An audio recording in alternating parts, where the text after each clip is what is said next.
मैं रामेश्वर यादव आज math excellent class में आपका पुनः स्वागत करता हूं। आज मैं आपको क्लास 10th की मैथ का रियल नंबर से संबंधित लेसन फर्स्ट के पहले पार्ट में आपको निम्न संख्याओं को अभाज्य गुणनखंड के गुणनफल के रूप में कैसे व्यक्त करेंगे इसको आपको परिभाषित करूंगा। ठीक है। अभाज्य संख्या उन संख्याओं को कहा जाता है जिनका गुणनफल 2 से अधिक न हो। जैसे पहली संख्या है 140।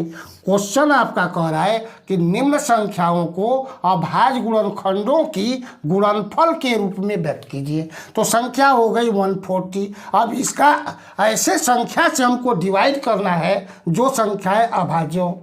तो संख्याओं में सबसे छोटी अभाज्य संख्या 2 होती है। ठीक है।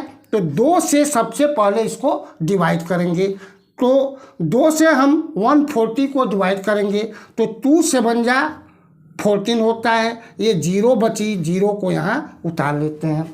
पुनः देखिए, जिस संख्या के इकाई के स्थान पर 2 आता है, 4 आता है, 6 आता है, 8 आता है, वह संख्या 2 से विभाजित होती है। तो इस संख्या के इकाई के स्थान पर पुनः 0 आई है, ये संख्या 2 से डिवाइड होगी। तो 2 से हम 70 को डिवाइड करेंगे। अब सबसे पहले 7 को 2 से डिवाइड करेंगे तो 2 3 जा 6 होता है, शेष बचा 1। अब 0 लगा, साथ में हो गया 10 को पुनः 2 से डिवाइड करेंगे, ये हुआ 35। ठीक है। अब जो संख्या के लास्ट में 5 आया है तो ये संख्या 5 से ही डिवाइड होगी। ठीक है। तो 5 से या 7 टाइम में डिवाइड हो जाएगी। 5 7 35 होती है। पुनः 7 को 7 से डिवाइड करेंगे, एक बार में डिवाइड होगी। अब इस संख्या को ऐसे 140 इक्वल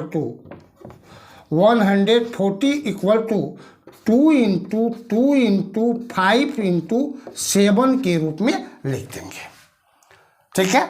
इसी तरह से इसका सेकंड क्वेश्चन है 156। इसको भी आपको अभाज्य गुणनखंडों के रूप में लिखना है। ठीक है। इस संख्या के भी इकाई के स्थान पर 6 आई है।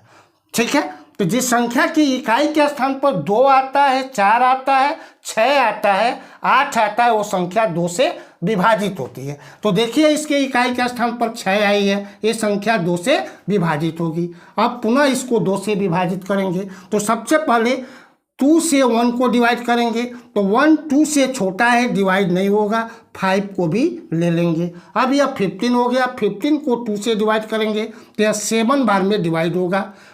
सब लोग जानते हैं कि 2 सत्ते 14 होता है। ठीक है। शेष बचा 1, लगा 6, 16 हो गया।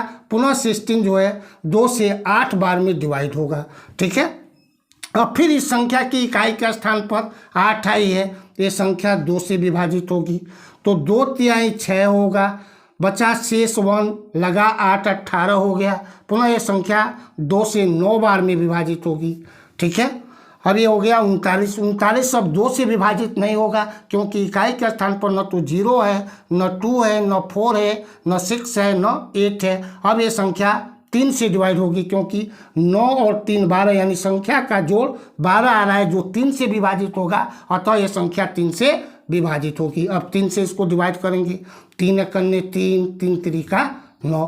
अब 13 अभाज्य संख्या हो गई, यह 13 से ही विभाजित होगी, बाकी किसी अन्य संख्या से विभाजित नहीं होगी।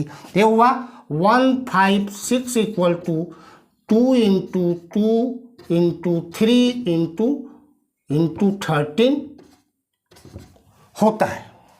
बाकी शेष 2 क्वेश्चन आप स्वयं होमवर्क में करके सॉल्व करेंगे। अगर आपको ये हमारी वीडियो अच्छी लगी हो तो लाइक करेंगे और शेयर करेंगे। धन्यवाद।